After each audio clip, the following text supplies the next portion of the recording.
All right, let's dive in. Today we're heading to Japan, specifically Wakayama and Mie prefectures. Oh, nice. Yeah, so we'll be checking out nature, food, and culture.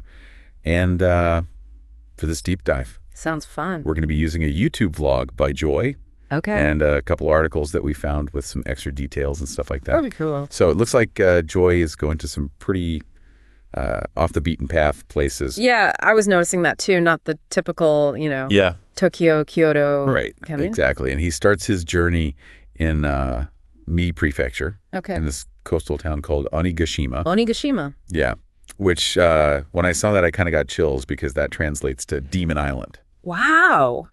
But from what I've read about it, it sounds like it's anything but scary. Well, yeah, I was going to say, like, that juxtaposition of, like, a scary name Right? with this beautiful landscape. Yeah? I'm already intrigued. Yeah, it seems like Onigashima is really well known for these really impressive kilometer-long rock formations that were carved out by the sea. So the name maybe comes from the way the rocks look or something like that? Yeah, maybe like really imposing or something. Yeah, foreboding. And it's got to be pretty spectacular, too, because it's considered one of Japan's top 100 landscapes.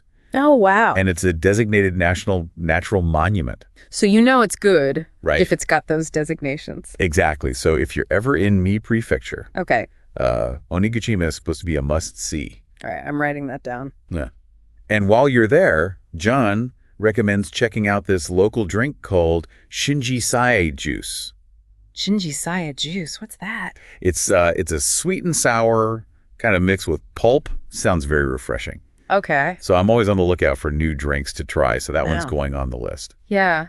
I love finding those unique local specialties. Yeah. Especially with drinks. Yeah. Because you don't really hear about that too often. Right. So that's cool. So in addition to this, juice, Mm-hmm.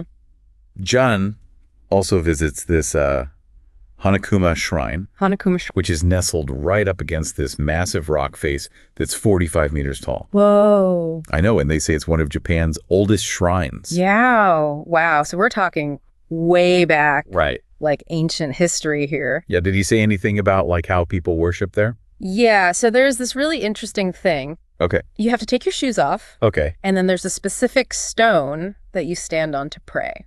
I wonder what that's about. Yeah, I was wondering the same thing. Makes me think of like, Yeah. purity or like having a clean slate. Right. Or like leaving something behind. Yeah. Yeah, exactly. Mm. Definitely something to think about. Yeah. So after all this, exploring and shrine visiting, Uh-huh. KB gets hungry, as you do. Now, of course, got to fuel up. Right. And so he finds this kaiten sushi or like conveyor belt sushi restaurant. Oh, nice. Yeah, in Onigashima called Umafuku. Umafuku. Yeah, he was really impressed with the variety of fish they used there Okay. and how affordable it is. See, that's what always makes me nervous is when Yeah. sushi is like really cheap, you're like, is this going to be Right, exactly. good? I know. But Japan in general has pretty high standards for food.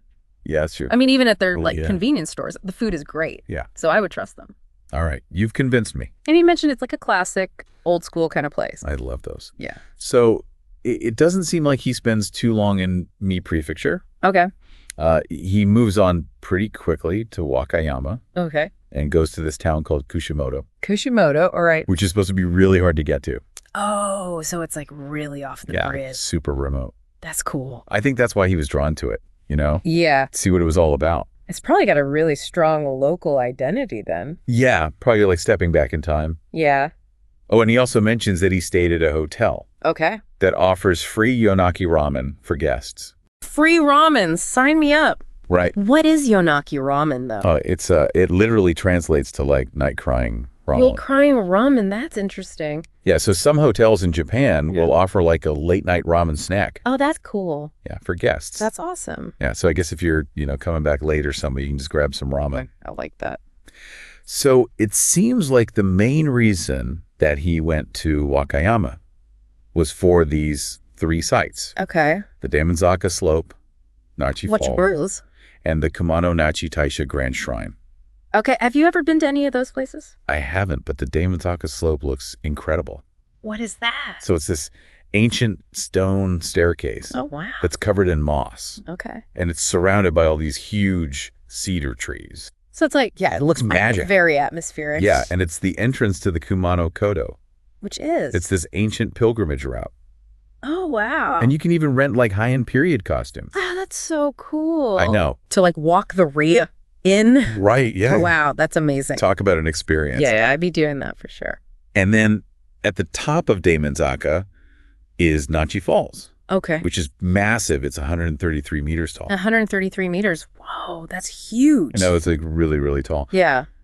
But it's not just a waterfall. Okay. It's actually worshipped as the deity of the Kumano Taisha Grand Shrine. So they view it as sacred. Yeah. Wow. Which I think is really cool. Yeah, that's a really interesting blend of nature and spirituality. Yeah. You know, which you see a lot in Shinto, Yeah. Japan's indigenous religion. Right. And then we have the Kumano Taisha Grand Shrine itself, Okay. which is this huge complex over 1,700 years old. Wow. It's a major Shinto pilgrimage destination. So it's probably very elaborate. Yeah. And he happened to be there during hydrangea season. Oh, nice. So he said the shrine's purification fountain was just overflowing with beautiful. all these colorful balloons. Wow. I bet that was just stunning. I know. It sounds incredible. Yeah. So what are you liking most about this region so far? I think it's the fact that Onigashima sounds so beautiful, but it has this scary name, Demon Island. Yeah. Like it's this hidden beauty that you have to, hit deep out. Don't judge a book by its cover. Yeah. I like that. So now let's get to the food. Okay. Always my favorite part. So Jeannie goes to this coastal town that's totally obsessed with tuna. Oh, wow. Like how obsessed? Like they have a tuna-themed hotel. Oh my gosh, that's dedication. I know. It's called Nachikatsura. Nachikatsura. Okay. And their local specialty is called Mahari Sushi, Mahari sushi. which it's not seafood.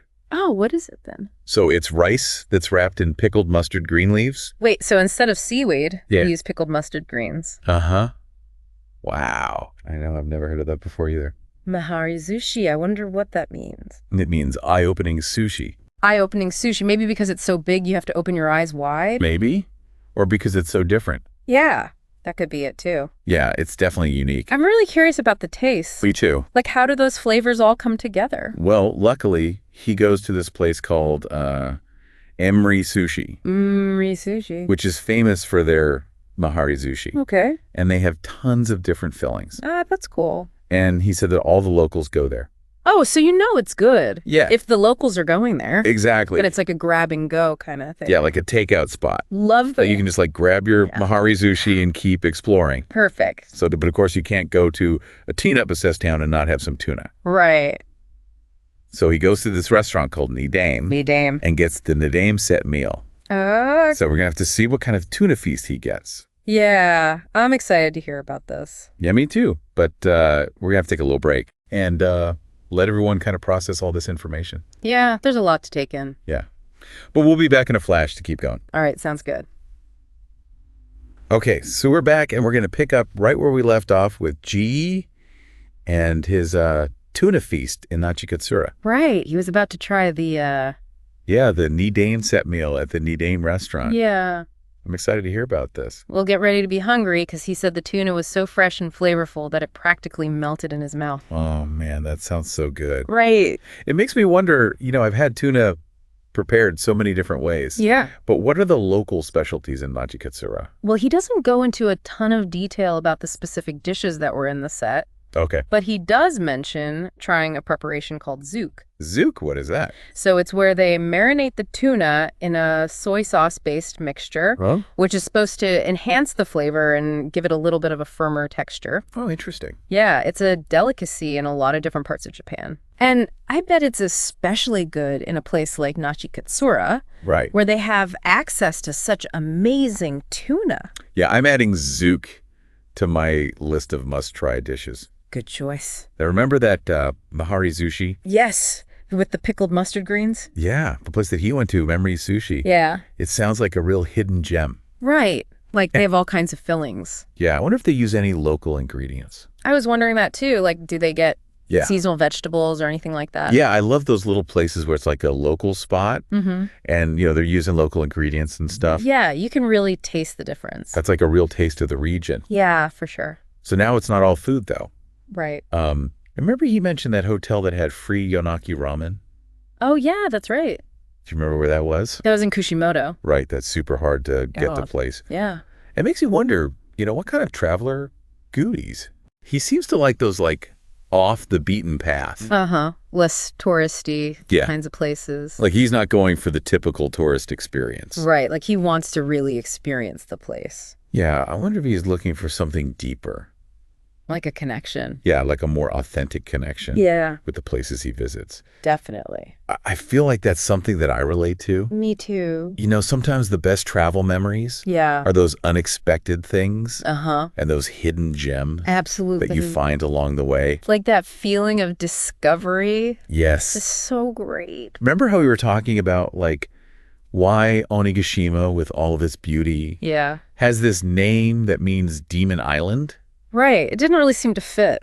Yeah, I feel like maybe it's because it's so off the beaten path. Yeah. That it's kind of retained this mystery. Yeah, like a sense of mystery and wonder. Like a hidden secret. Yeah, it makes you work for it a little bit. And then you're rewarded with this amazing place. And I think that idea of seeking out those hidden gems is really important. I agree. Because you're not just like following the crowds. Yeah. You're kind of discovering the real soul of a place. And experiencing it in a different way. Yeah, and the local traditions. Yeah, for sure. So remember, he was really excited to explore the Kumano Kodo. Oh, yeah, the ancient pilgrimage route. Yeah. With the cedar forests. Yeah, did you see that he actually rented a high-end period costume? I know, I was going to say that. To wear? It's so cool. I know, I can only imagine what that experience was like. Right, like walking in the footsteps of all those pilgrims. For centuries. Yeah, and wearing the traditional clothes. Talk about stepping back in time. Seriously. And then, of course, there's Nachi Falls. Oh, yeah.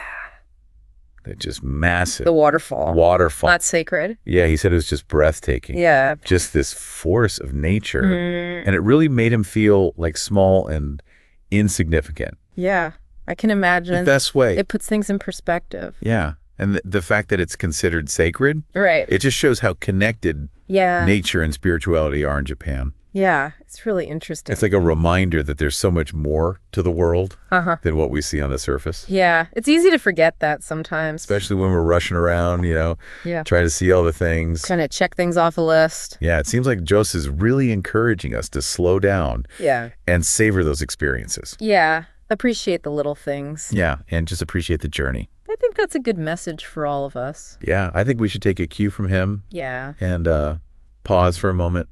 Okay. And let all this sink in. Sounds good. I'm already inspired to plan my own trip. Me too. To Wakayama and Mie. Yeah. And when we come back, we'll wrap up our deep dive. All right. With some final thoughts. Okay, so we're back, and I'm ready to wrap up our deep dive into Wakayama and Mie. Me too. It's been such an interesting journey. I know. I feel like I'm already planning my trip. Yeah, right. I can just imagine myself like sipping on that chichisei juice on the coast and looking at those crazy rock formations and then going and having some amazing fresh tuna. Yeah, and a giant mahari sushi. Oh, yeah, gotta have that. Don't forget the yonaki ramen. Oh, yeah, of course. Late at night. The perfect end to a day of exploring. Yeah, it's those little details that really make it special. What I really liked about Juli's journey is that he wasn't afraid to go to those less traveled places. Yeah, he really wanted to experience the authentic side of Japan. Yeah, I think that's a good lesson for all of us. Definitely. It's so easy to just, follow the crowds and go to all the touristy spots. Right, but you might miss out on something really special. Totally. Like those hidden gems are where it's at. Remember how we were talking about why Onigashima has that name? Yeah, Demon Island. Just doesn't seem to fit. Right.